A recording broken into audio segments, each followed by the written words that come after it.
ترلر بقعايا على اساس حراسات منیان هێنا بۆ ئەم سەربازگەیە وەک پاسەوان. ئەو کات سەرباز بووم بە زۆرم لێ ڕەوانەی ئێرەکرام. خێزانە کوردەکان لە نێو ئەم هۆڵەدا بوون. بەردەوام دەیانوت ئەنفال ئەنفال، بەڵام نازانین ئەنفال چییە. لە کاتی بارانباریندا ئێمەیان هێنا بۆ نێو گۆڕەپانەکە و دابەشیان کردین. biz bilmirğinadı diler أنفال أنفال أو نامرغ أنفال ناده بۆ پاسەوانی من ئەم شوێنم بەرکەوت. لەم هۆڵەدا 4 زیندانی هەبوون.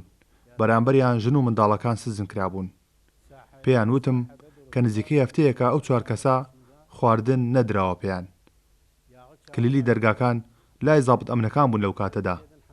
بەڵام من بڕیارمدا کە هاوکاری ئەو 4 کەسە بکەم کە لە نێو ئەم قاعەیە بوون. من و ئەحمەد شەهاب لێرە پاسەوان بووین. ئەحمەد شەهاب خەڵکی بەغدا بوو، کەسێکی زۆر باش بوو. خێزانە کوردەکان چەند سەمونێکیان پێداین و داوایان لێ کردین کە بیدەین بۆ زیندانیانە.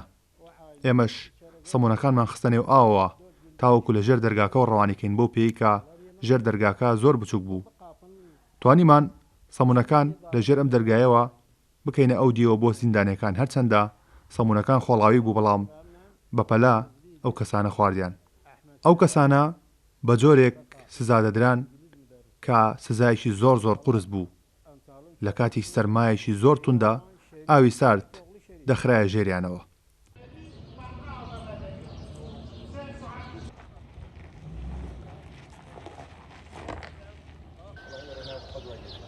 يعني كافر إيسا إسلام الله ئەوەی دۆخی کوردی لەو کاتەدا ببینایە گەر کافرش بووایە ئیسلام دەبوو.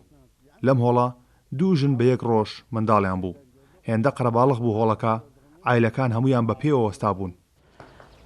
كي عيلانن burada كي عيلانن بقنشر بقعده كي عيلان عەقید ناتەق لەو کاتەدا لێرە بوو، سەرپەرشتیاری ئەم سەربازگەیە بوو. هەرچی کەلوپەلی گوندنشینان هەبوو هێنابووی بۆ ئێرە و دەیبرد بۆ خۆی. هەمووی تاڵان کرد. لەلایەک خێزانەکانی دانابوو لەم لاشەوە پیاوەکان. بەو دیمەنانە دڵم دەگوشرا، بەڵام هیچم لە دەست نەدەهات. Kürde olunan Kadir Peygamber vaktinin inde kadar olmuyor. Peygamber vaktinin inde kadar olmuyor. ئەو غەدرەی لێرەدا لە کورد کرا هیچ کاتێک و هیچ سەردەمێک نەبوو و نابێت. لێرە عایلەکان یەکەیەکە ئیفادیان لێوەردەگیرا و ڕەوانەی نگرە سەلمان دەکران. دوای 1 ڕۆژ من و هاوڕێیەکم بە تورکمانی قسەمان کرد. ئەوان لەو کاتەدا گوێبیستی ئێمە بوون.